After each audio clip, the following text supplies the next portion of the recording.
to track down the phone number of the man who sexually assaulted me. And my friend says, "What do you plan to say?" I'll tell him I know he lost all of his money gambling and was forced to sell the building where he did what he did. I'll tell him karma is a hell of a feminist. I'll tell him my silence was his worst bet.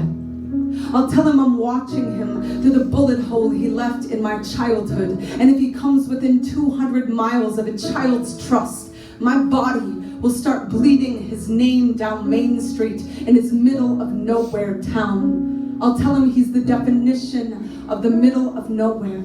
A man with no stoplights. The kind of place kids grow up desperate to escape. I'll tell him as soon as I get out, I imagine him sanding off his fingerprints, the guilt filing him down to half his size. When I met him, he was the biggest man in town, had set records in the deadlift, was as old as my father. I weighed 96 pounds, was still spending sleepovers practicing how to kiss.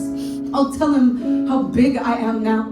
So big I can make his address the title of my next book. And yes, I think he asked for it. Asked me to play hangman with his name on the local news. Asked me to spray paint Me Too across his pickup truck. I'll say I dare you to compare property damage with someone you made property, with someone whose puberty you mutilated. I'll tell him trauma is a pretty word for how to die every day of the year, but my voice is alive, and right now it is the one justice system I trust to ensure men like you understand the law of gravity, understand you will always be held down by what you held down. There is no such thing as rising from someone else's ashes. No man's spirit escapes the hell he denies putting a child through. That is to say, I am the only one out of the two of us who survived you, and I have survived you so beautifully. Even in my worst days, my scars are the back roads where kids sneak out their windows and drive through the night to hear poetry. I am so much of who I dreamed I'd be when I grew up. And what does the boy you once were think of the man who you became? A man running from his own name, a man who must wake up 50 times a night terrified the truth is somewhere breaking out of its chains and running for the world's ear. When the truth gets there, will you try to tell your friends I wanted it? Will you try to tell your wife how old of a soul I was? At 13, I had the youngest soul in the universe. I was so brand new.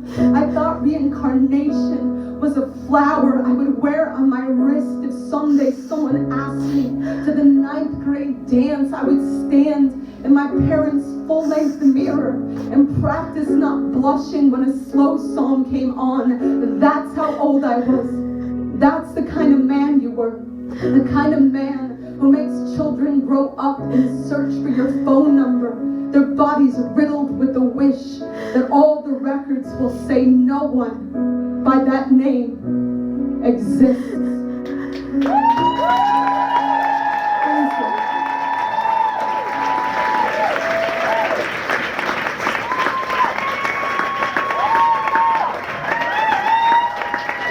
Thank you. You know,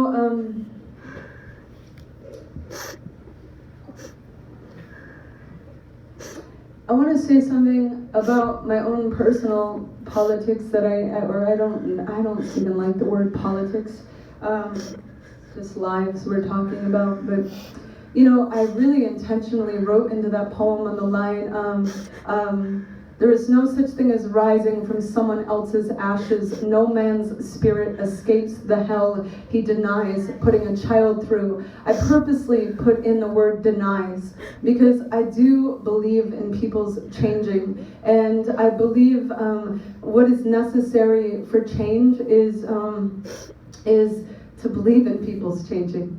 And I don't think people are their best selves if we're forever held to our worst selves. So I specifically put in denies because to deny something means that, you know, you're not going to look at it, you're not going to change it, you're going to say it didn't happen. But I do believe in the healing of people who can look directly into their own darkness and shift it for the better.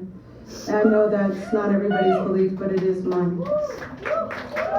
I was reading so many dark poems the other night, or not dark, you know. There's a line in the book that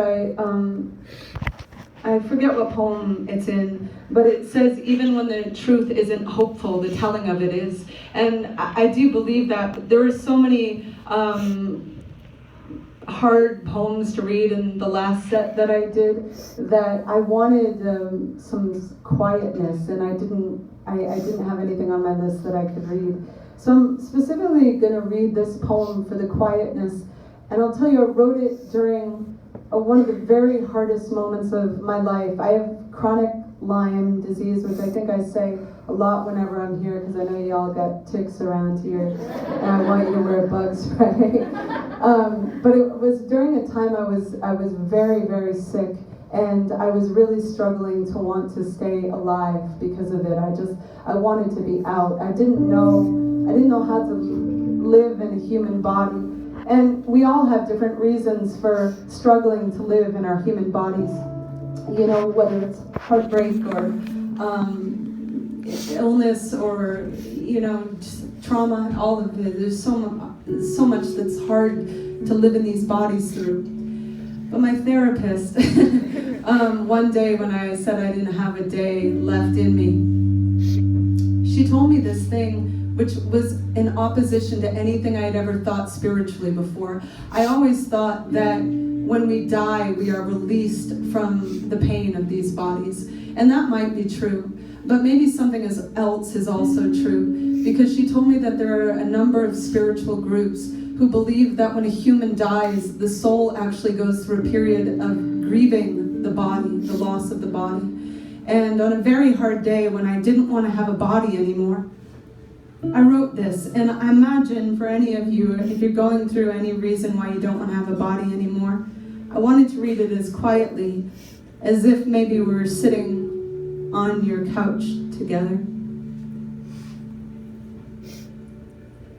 Imagine when a human dies, the soul misses the body, actually grieves the loss of its hands and all they could hold, misses the throat closing shy, reading out loud on the first day of school. Imagine the soul misses the stubbed toe, the loose tooth, the funny bone. The soul still asks, why does the funny bone do that? It's just weird. Imagine the soul misses the thirsty garden cheeks watered by grief, misses how the body could sleep through a dream. What else could sleep through a dream? What else can laugh? What else can wrinkle the smile's autograph?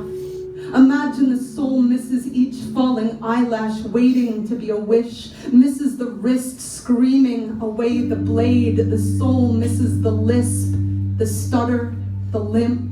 The soul misses the holy bruise blue from that army of blood rushing to the wound's side.